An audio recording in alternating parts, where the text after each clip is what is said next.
Hey guys, welcome back to Danger Planet. This is Doug, and today we're going to be talking all about two of cEDH's favorite win conditions, Underworld Breach and Thassa's Oracle.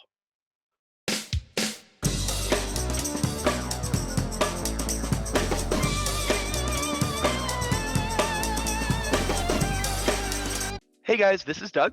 Welcome back to Danger Planet. I'm here as always with Heath Ledger Shredder. Heath, say hello to the good folks of the internet. Hi everybody, it's Heath Ledger Shredder. Back in action again. And today we have a brand new friend to the channel joining us. She is also part of the Shizo Night Team crew. Everybody please welcome Sigourney the Weaver. Sigourney, welcome to the channel. Hi everyone. It is wonderful to have you. As is customary, why don't you just give us like a brief background on your history with Magic the Gathering, kind of what got you into cEDH, I guess, and why don't you give us your primary types of decks that you like to play? Yeah, sure. So a little bit about my background in Magic. I've been playing probably since elementary school, but I've really only been playing competitively around middle school, and for that was probably like 2012, 2013. And yeah, and then I took quite a long break away from Magic. My first format was standard, and then it was modern, and I'd taken a break and decided that I wanted to come back and play the game again because I just, I had invested so much in the game already. So came back and was looking around for formats, and I wanted one that was going to last a while, and Commander was that one. And, I also wanted to play something competitively, and so cEDH just made sense. And so I showed up to SOAR and brought the best deck that I could, and yeah, and then from there, that's where my cEDH journey started. And Heath Ledger Shredder over there helped me get into cEDH and that sort of stuff. And then I've been playing cEDH for the past 2 years, pretty much 2-3 years, yeah. And then yeah, and I in terms of my decks, I like playing mid-range decks. So my focus has been lately on Timna Crom, Blue Farm, playing a more mid-range version of the list rather than Turbonaws. And then I am playing also Kark Sakashima. Just love decks that are explosive, they're in blue, they have a lot of interaction, and they like to draw cards, so yeah. And you might just have some level of familiarity with today's two namesake cards, huh? You might have played those cards once or twice. Yeah, maybe once or twice. It's not like it's the only win con. Those are the only win cons pretty much in Blue Farms. Yeah, obviously not like that at all. All right, cool, awesome. Well, welcome to the channel. We are so happy to have you here. We have one other notch on the belt of people that are way better at cEDH than I am. So welcome to the channel. I'm really excited for you to be here, and I'm really excited to learn a bunch from playtesting with you and kind of going through these episodes and stuff. So super happy to have you here. Ingenious Interactions is going to be an ongoing series that you guys will see from Danger Planet. It came about when Heath and I were talking about the cEDH format in general, and he was trying to help me get up to speed with all the different topics that are important when you sit down at a competitive 4-person cEDH table. And what we thought was, we're going to make a series that are about 15 to 30 minutes long a piece, and each one is going to focus on a microcosm of a really important element of playing the game of cEDH. And so for the first episode of Ingenious Interactions, we wanted to talk about two of the win cons that you're going to see across a myriad of shells for different decks. I mean, this shows up all the time in cEDH, and because of that, he thought it was really important for folks to understand how they function. So, with no further ado, today's topic is going to be Underworld Breach and Thassa's Oracle as win conditions at the cEDH table.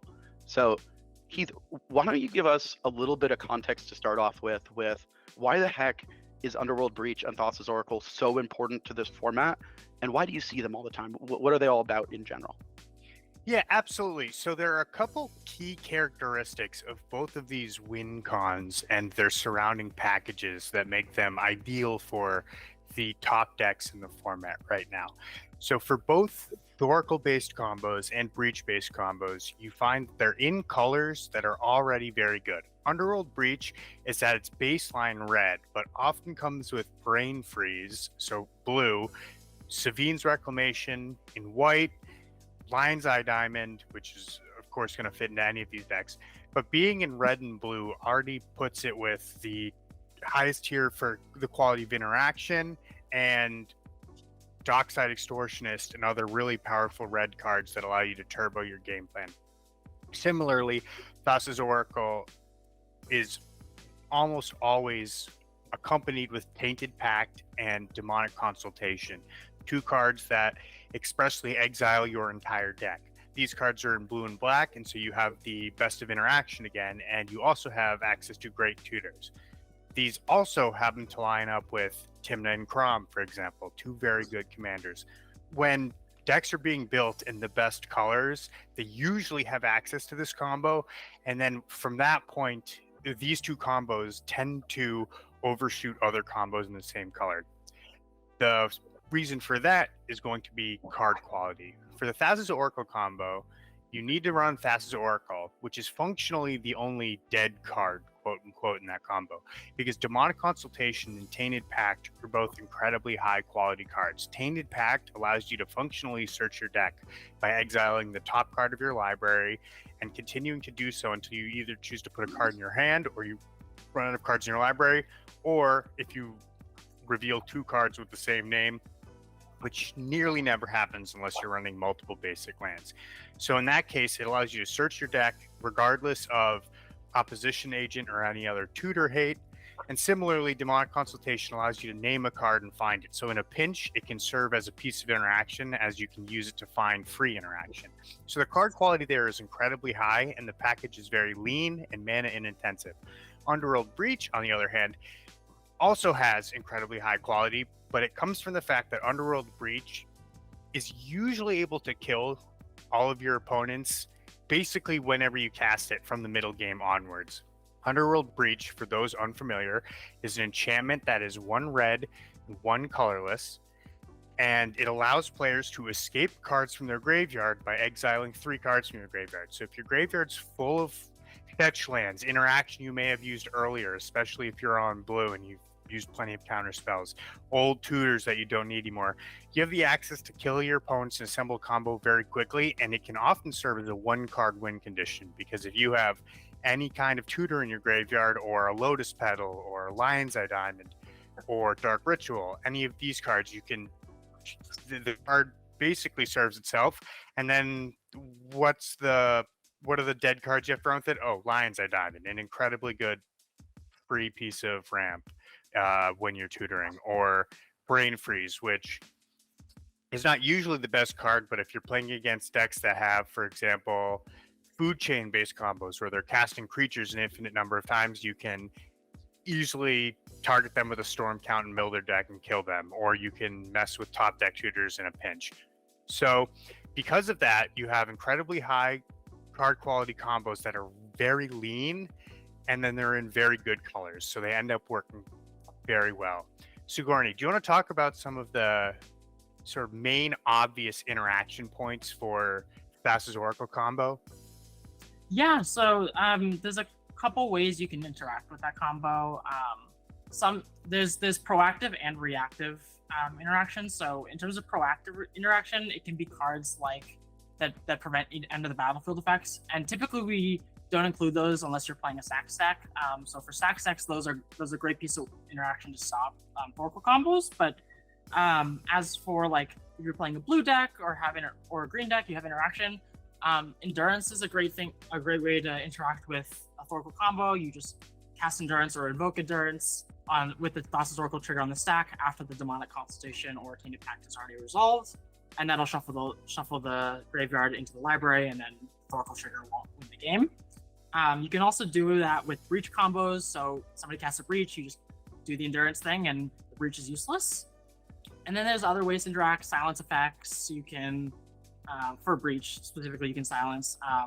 For the Thoracle effect, you've got a whole suite of blue counter spells that you can, fight over for the exile effect. Other ways, I'm trying to think. I don't know.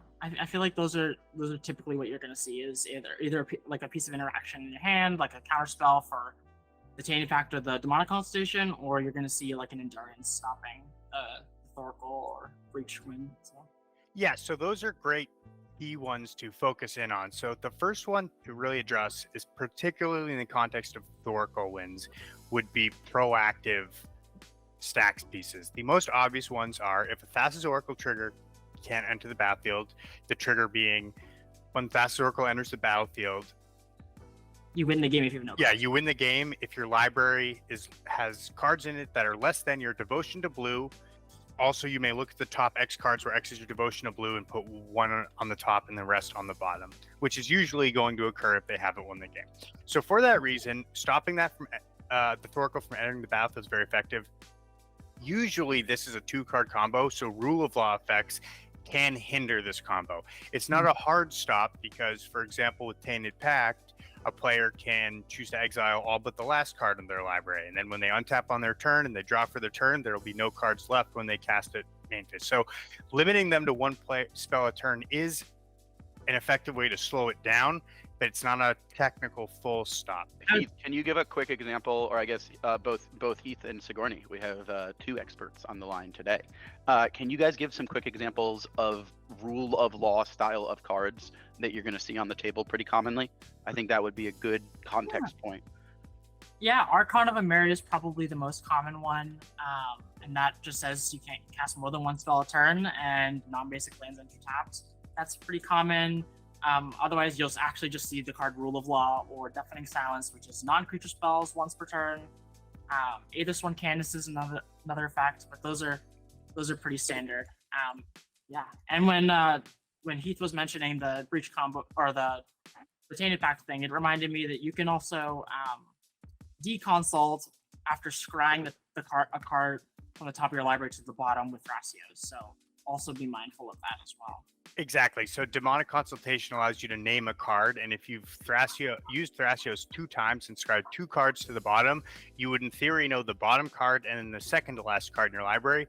And so if at the end of the turn before yours, you name that card with Demonic Consultation, you'll exile every card in the library until you get to that one, put that one in your hand, and there will be one left on your turn when you untap, upkeep, draw.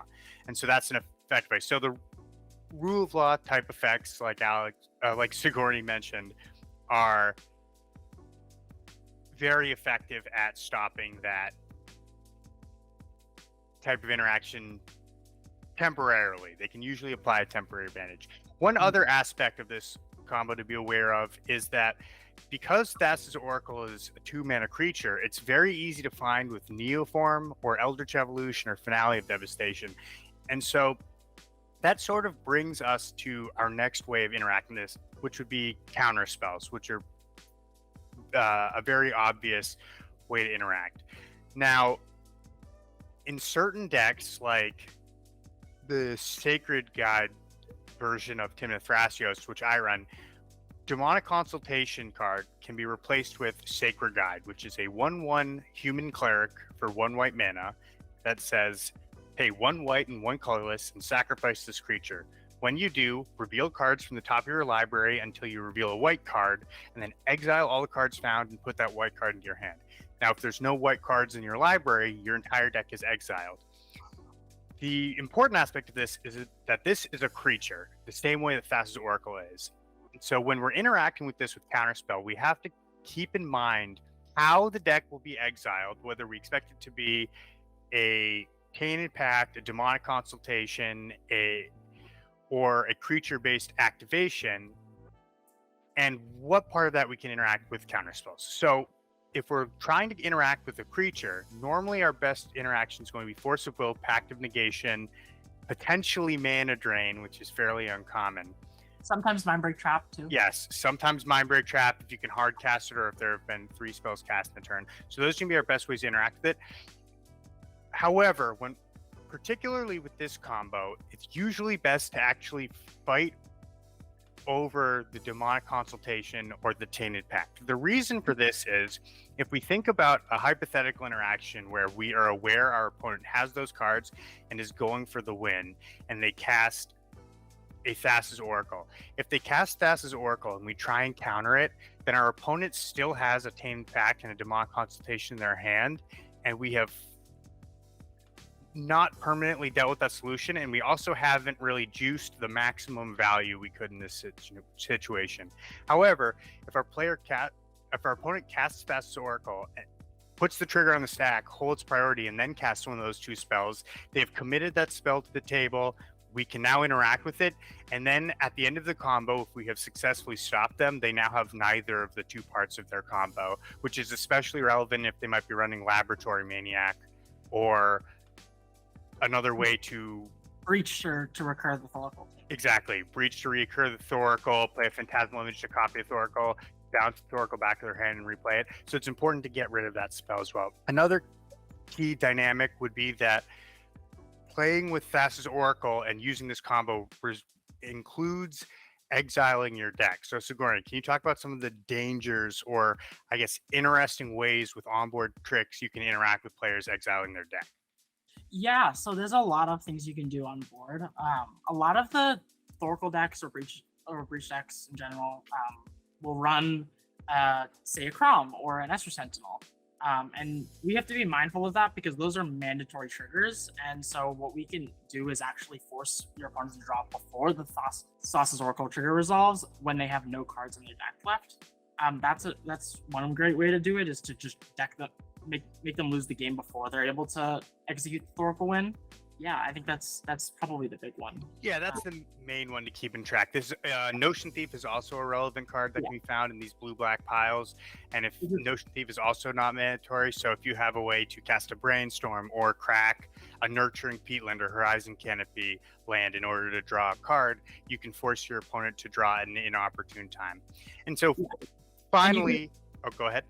Yeah, and I was gonna say you can also, there's lands like Cephalid Coliseum that some decks run that are sort of lower on the number of colors. And then if you have stuff that can make opponents draw cards, like Kenrith, if you're playing Kenrith, your commander can actually deck your opponent out. So right, so that's a very relevant detail to keep track of. If there can certainly be instances where you look at your hand, you don't see a Swan Song in there to hit the Tainted Pact, and you start looking across the board. It's good to keep note of ways in which that you can force your opponents to draw cards if they don't play optimally, which happens very frequently. Unfair Masterminds become quite a common card too now, so that's another one that people really watch out for or uses in action. Exactly. Fair Mastermind both comes equipped with a mandatory draw trigger if the attempting player controls it, but it also has the activated ability 1 blue and 3 colorless. Each player draws a card, which is very effective at warding people off from attempting these wins. And finally, a pretty obvious one, because Laboratory Maniac and Thassa's Oracle both rely on having an empty library, cards like Endurance, Memory's Journey, Time Twister are all effective ways to try and refill the deck. That, I believe that pretty much encompasses the main ways to interact with the Thassa's Oracle combination. Let's head over to the Underworld Breach-based win con. Sigourney, do you want to describe the typical Underworld Breach package that you might find in a deck like Timnacron, Blue Farm, or Kenrith? Yeah, so there's a couple ways. One, you can just get the spells just by drawing them. In a deck like that, you draw a lot of cards, but commonly what's used is you just cast Intuition on your opponent's end step, or your main phase if you have a mana. And so what that does is you'll cast Intuition, and then your pile for the three targets for Intuition that you're searching for are going to be Sabine's Reclamation, Underworld Breach, and Lion's Eye Diamond. And you can then, whatever they give you, it shouldn't matter. It's a 1-card combo. They give you Sabines, you cast Sabines and bring your Underworld Breach back. If they give you Lion's Eye, then you flash back your Sabines with the Lion's Eye. And then if they give you Breach, you just have the Breach. So you're setting yourself up the following turn to basically breach right away, and it can be pretty difficult to deal with. The other ways, I'm trying to think. Some people run Spellseeker lines. So they'll cast Spellseeker, and then after they cast Spellseeker, they'll search for a ephemerate. The ephemerate will target the Spellseeker, and then the Spellseeker re-entering will find a Final Fortune. You cast Final Fortune, go to your next turn. Your ephemerate comes off the stack, blinking your Spellseeker. You get Enlightened Tutor. Before you're still in your upkeep, you cast Enlightened Tutor, and then you get Underworld Breach, and then you win. So there's a couple of different ways to get there. Those are probably the most common. Intuition's usually the most common method to get to Breach. So Yeah, absolutely. And the hallmark cards for Underworld Breach combo, the main one, particularly in red and blue, is that with Underworld Breach, Lion's Eye Diamond, and the card Brain Freeze, you have the ability to mill your own deck and then mill all of your opponent's decks. And usually, before doing that, they'll ultimately cast a Thassa's Oracle and kill you that way, but it's not necessary. So talking about the Underworld Breach line specifically, the main way in which you'll see this be executed, particularly in blue and red decks, is that they use Underworld Breach to escape Lion's Eye Diamond or Lotus Petal in a pinch to produce 3 mana by exiling 3 cards in their library. And then they cast the card Brain Freeze, which is an instant for 1 blue and 1 colorless that says target player mills 3 cards, Storm. And so by repeatedly casting Brain Freeze and LED, you build up a large enough Storm count to mill your own deck, which will fuel the Underworld Breach by giving you cards to escape. And then once you've done that, you can cast Thassa's Oracle, or in a pinch, say your Thassa's Oracle got exiled earlier by a Mind Break trap. You would then have the ability to cast Brain Freeze and mill all of your opponent's libraries, so when they take their turns, they have no cards left.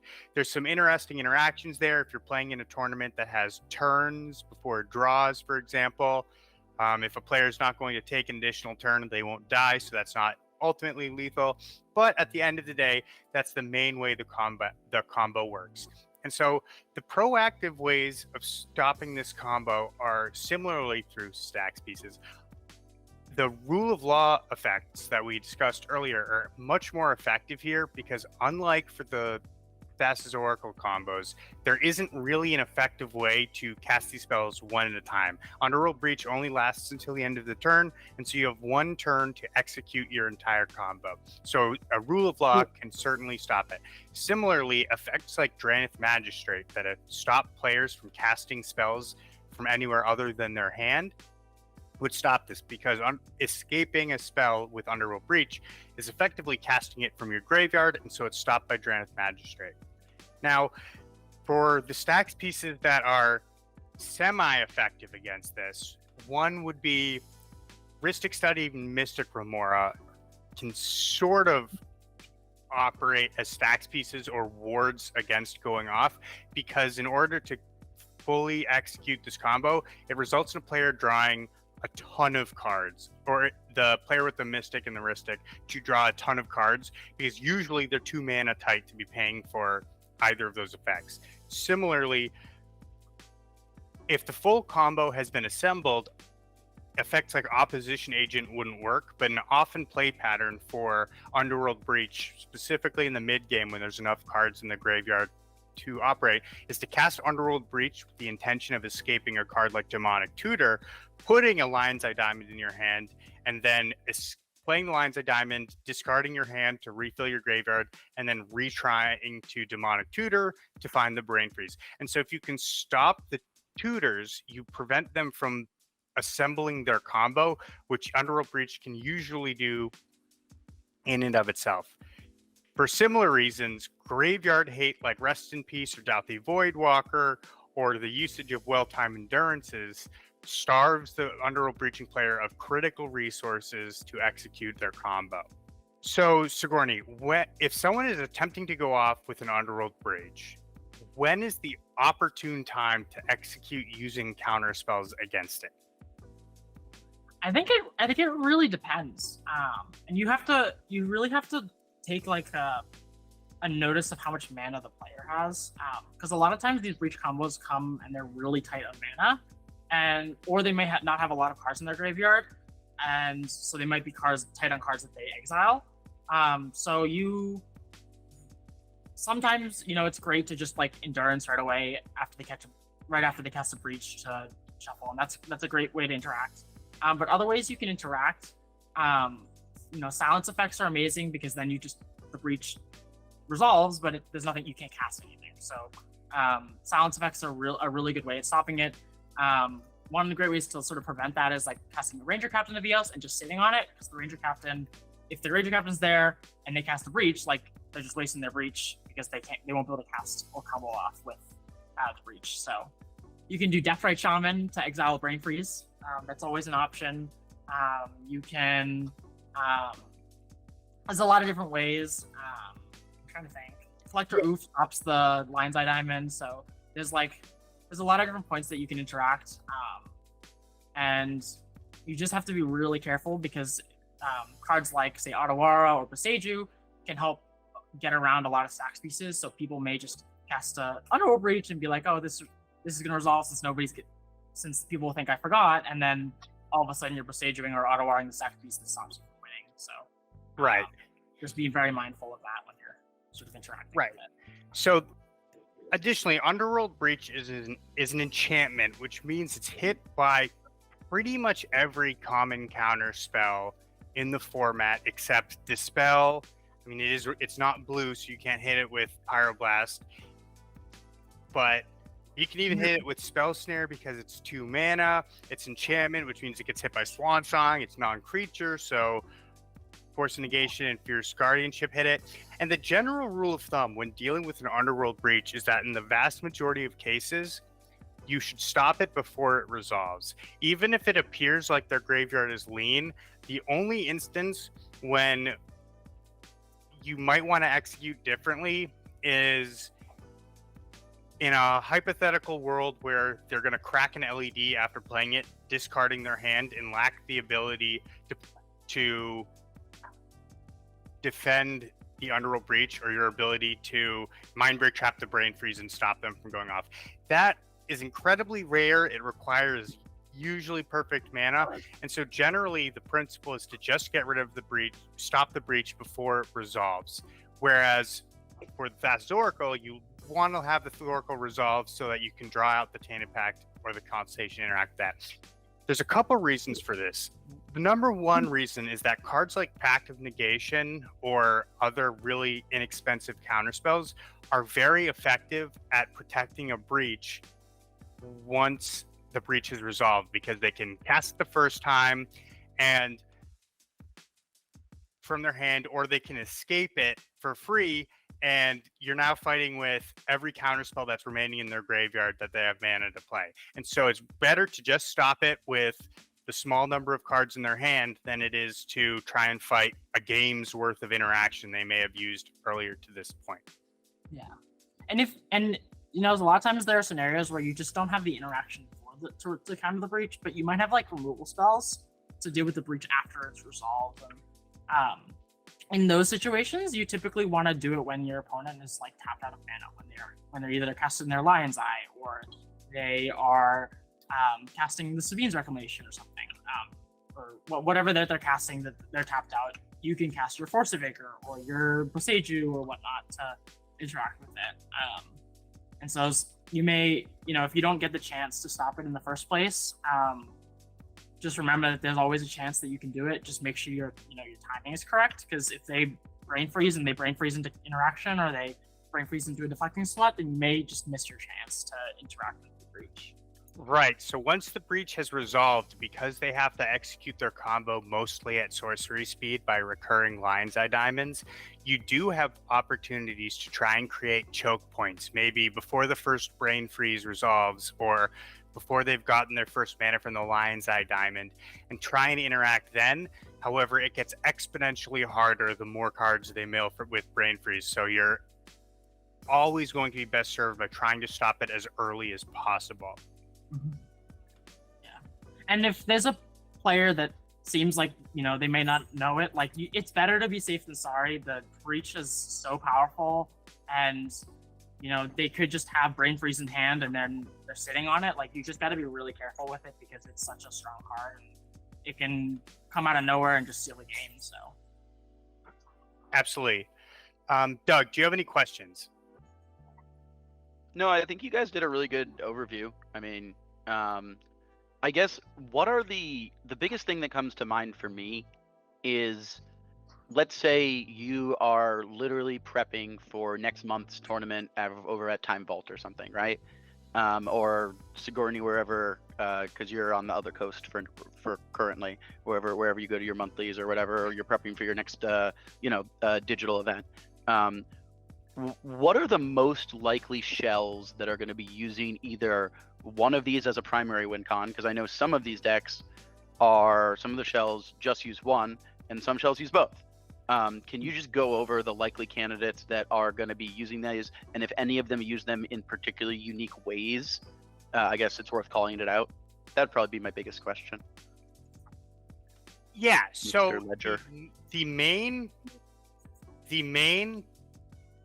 suspects, particularly for breach, is that it's most commonly found in blue, black, red shells.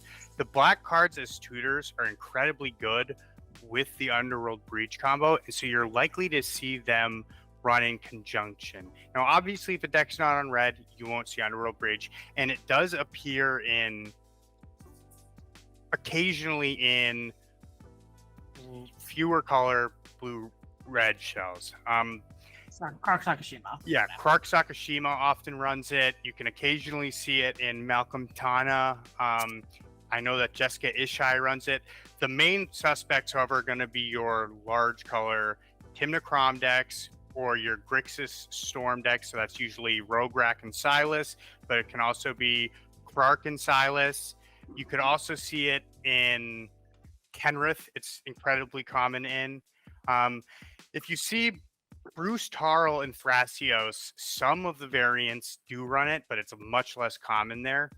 When you're going to Thassa's Oracle, it's pretty much in every blue-black deck as a plan B. The only times when you wouldn't see it are if the deck is dedicated to playing Rule of Law as a stacks piece. Now, in those instances, additionally, you might find more unique ways in which those are being implemented, because in a lot of the decks, particularly with green, they'll find creative ways to put Thoracle into play. Maybe they'll use Court of Calling to put it in at instant speed, or they'll use a Divining Witch or a Sacred Guide to exile their deck, or they can assemble A Druid line. Nomads on... go ahead. A Druid line, yeah, Nomads on Core. Yeah, Hermit Druid or Cephalid Illusionist and Nomads on Core, which I'm sure you're familiar with, Doug, from Legacy, where you can mill your entire deck and then flash it back with Dread Return. Separate breakfast, baby. It's the only way to eat breakfast in Legacy. It's a classic. That still sees plays in cEDH in the Tim Thrasios decks. So with Thoracle, there's usually more creative ways to find ways to exile your deck or to put the Thoracle into play.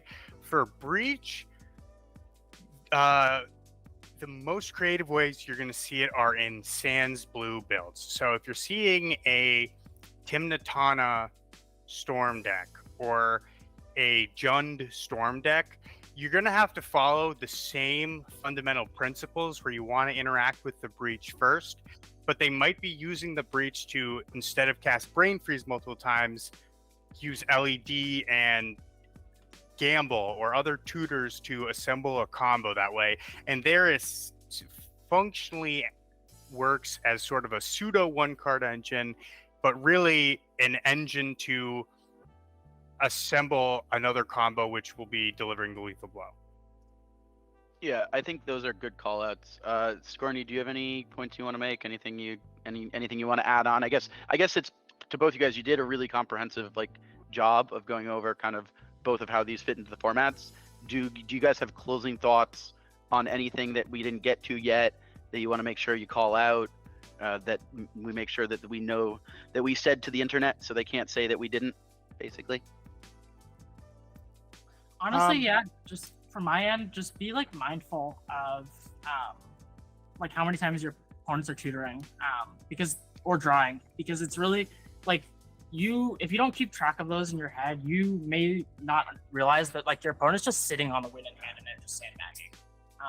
So really be like cognizant of what people are tutoring, when people are tutoring, if the tutors are revealed what they're tutoring for, and sort of how they're setting up their turns. You know, if somebody's tapping out and dropping a Mystic Remora and a Ristic Steady, like, hey, they're setting up for the next turn, or like a Ranger Captain, like they're setting up for the next turn. So just be cognizant of like, hey, this is the turn before, it might be worth holding up interaction for like the breach that's coming or the Thoracle that's coming. So generally, if you're facing one of these decks and people have tutored a few times, it's worth holding up your interaction just in case you have to interact with a win attempt. Yeah, because it's likely that they'll have something in their grip that they're trying to win the game with at that point. They could have something in their hand, or they could already have some of the pieces, and they could just be waiting on it, waiting for just like people to tap out or people to have a fight over something, and then all of a sudden they just like, oh, I have classical mana constellation. Like, just be very like aware of how many cards people have drawn and how many times they're tutoring. That's a great point, not just for these two win cons we're talking about, but I think that that's just a really good point in general for cEDH. It's like, if your opponent is searching and resolving a specific tutor, like, you should probably pay attention to why they're doing that in general. You know, I think that's just a great call out. Heath, bring us home, buddy. You got any closing thoughts on this? Yeah, I think the most important closing thought that's kind of touches upon what Sigourney was saying is that cEDH is a 4-player format. And when you're playing against a person who is relatively experienced with cEDH, if they're attempting to threaten a win with a fast Oracle or an Underworld breach, they're usually doing it from a position where they believe they can beat 3 other players. And so it's important to remain proactive and vigilant for when your opponent could be going for a win attempt. If you're in the late game and you see your opponent using an onboard tutor to put a creature into play that costs 2 mana, it could be a fast Oracle or a Grand Abolisher, which functionally operates the same way. And it's important to be very vigilant to make sure that you don't get caught off guard. And when people are going for it, it's important to have not slacked. Sometimes early game, you can get greedy, you can tap out to play your Ristic Study or your Tymna, but as the game progresses, it's really important to be hyper vigilant, because the format is predicated on hyper lethal decks that will not flinch to kill you if you give them an opportunity. Yeah, if there's ever like, if you ever give like even the smallest opening, like, you can guarantee that like either the turbo player or whoever's got the most advantage, that they're gonna try and take it right there, then and there, and you leave yourself exposed, and I guess the rest of the table. And it's always good to remind the rest of the table as well how many times people have tutored, so that way, if you're expecting an incoming win attempt, like, you have the opportunity not just to interact yourself, but you're able to politic the table into interacting with that one person. Yeah, those are great points. Thank you, guys. So thanks for joining us, guys. This was the first episode that we did on Ingenious interactions, but it won't be the last. It was the first time you met Sigourney, but it won't be the last. And if you guys have questions about anything, let us know in the comments. We do have a Discord, and a section of that is dedicated to Magic the Gathering, and a subsection of that is cEDH. And Heath is one of the mods on that Discord. So if you want to yell at him about his opinions on the internet, feel free. He is Franklin the Turtle. That is his avatar. Feel free to yell at Franklin the Turtle. I guess the only thing to do is to say goodbye to the internet. Say goodbye to the internet, Sigourney. Bye, everyone. Thanks for having me on. It's been a great chat. Happy to talk. So, bye-bye. Say goodbye to the internet, Heath. Bye, everybody. Thanks for having me again, Doug. All right. We'll see you guys next time on the planet.